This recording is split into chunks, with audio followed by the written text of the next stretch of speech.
Kalau ikhfa syafawi kan jelas penyebabnya karena memang mim.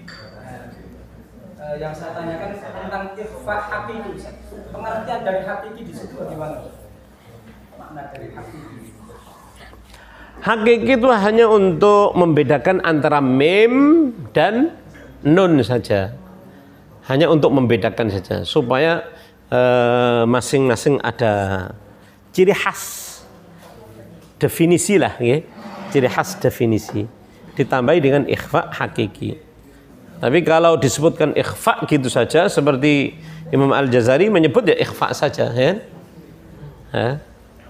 Imam Al-Jazari menyebut ikhfa itu hanya tambahan saja, tambahan definisi yang tambahan istilah untuk membedakan antara nun dan mim saja.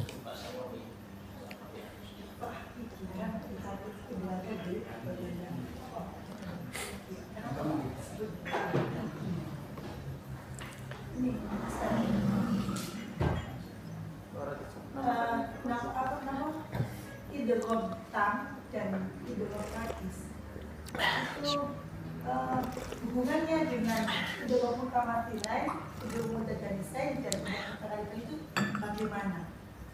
Kalau kok aku sih bingung banget. Kemarin di forum ini ada keterangan kalau idgham nakir, idgham tam itu bisa masuk pada idgham mutadanisain atau idgham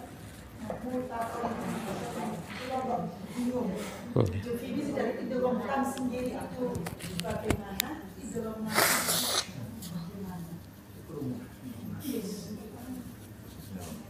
Oke, betul.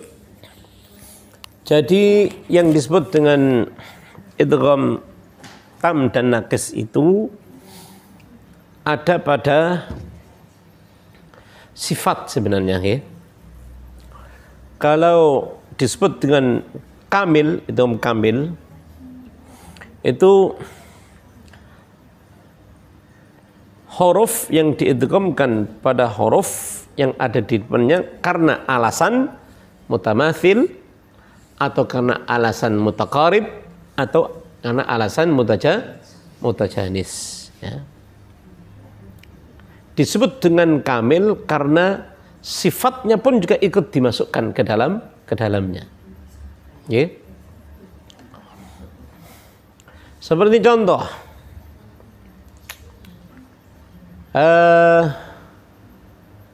barrafa'ahu Allahu ilaih, barrafa'ahu Allah. Meskipun dia mempunyai definisi idgham sendiri kan, idgham bila gunnah. Tapi dia pun juga disebut dengan idgham kamil. Karena apa? Mengidghamkan huruf lam secara sempurna pada huruf ra sehingga tidak berbekas sama sekali huruf lamnya. Huruf lamnya enggak ada, enggak tampak makhrajnya, ya kan? Dan tidak tampak sifatnya. Bal rafa'ahu Allahu ilai, al dan ar yang berarti mutaqaribain. Enggak? Contoh lain seperti an dan ra juga, mir rabbim juga sama, taqaribain, namanya idgham kamil. Artinya kamil itu apabila huruf yang diidghamkan, ya, itu mempunyai sifat yang sama. Sama-sama apanya? Sama-sama istifalnya. Sama-sama apa? Sama istifalnya. Atau huruf yang diidghamkan itu adalah mempunyai sifat tipis, ya, atau istifal, masuk pada huruf yang besar, ya, huruf masuk yang besar.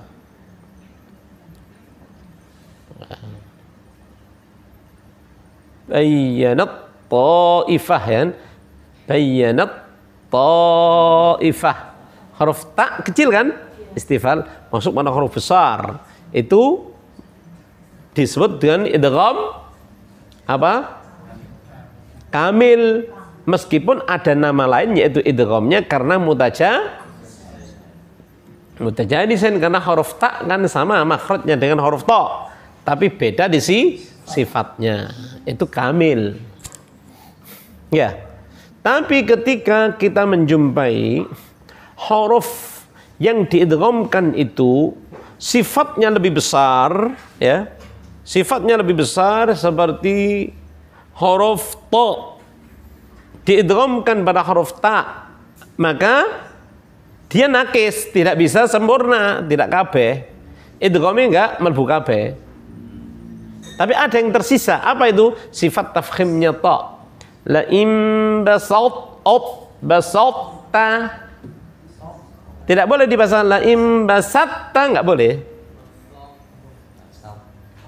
Basatta, tebal kan ya? Basatta. La im basatta.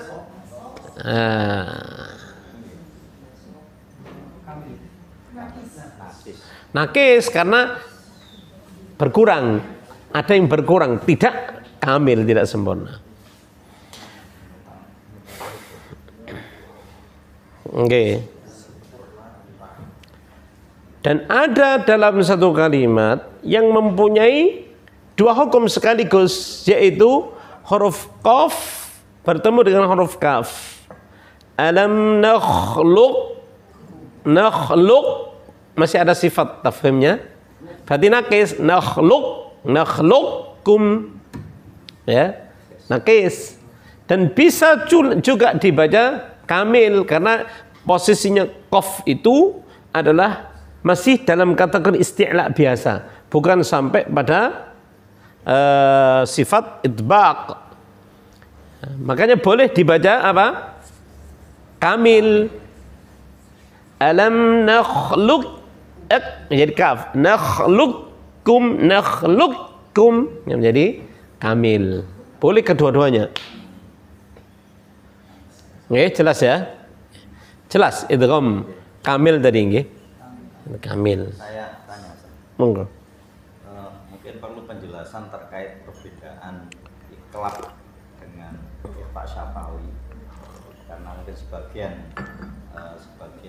kalau di Umi mungkin mim badi sama dengan mim badi. Nah, secara bacaannya itu apakah ada perbedaan dari hukum asalnya? Kalau di Umi barangkali itu disamakan cara membaca itu. Oke. Tolong jelaskan.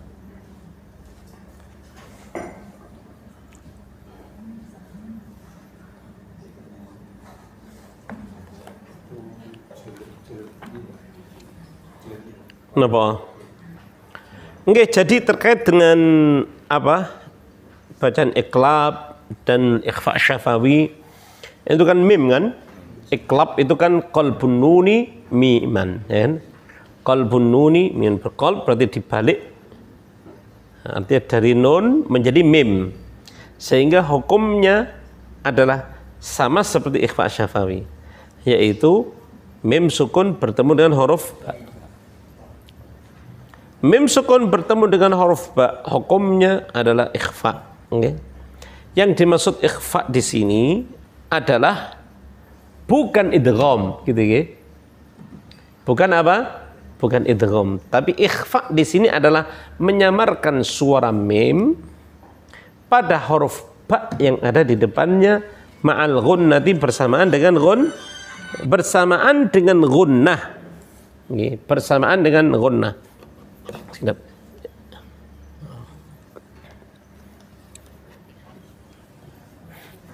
Berarti itu harus rapat apa tidak? Harus rapat, prakteknya harus rapat. Mengapa harus rapat? Karena mim asalnya, ya kan, mengembalikan huruf pada asalnya kan. Mim itu asalnya adalah terbuka atau tertutup? Tertutup.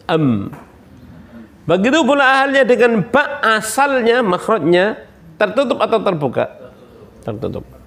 Sehingga tidak ada satupun ulama qurra asyrah ya yang berani merubah cara bacaannya huruf keluar dari makhrajnya.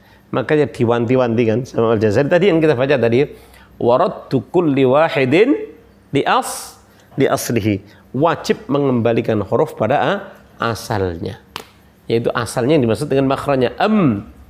Tidak mungkin huruf yang asalnya mingkem itu bisa berubah menjadi itu enggak ada itu.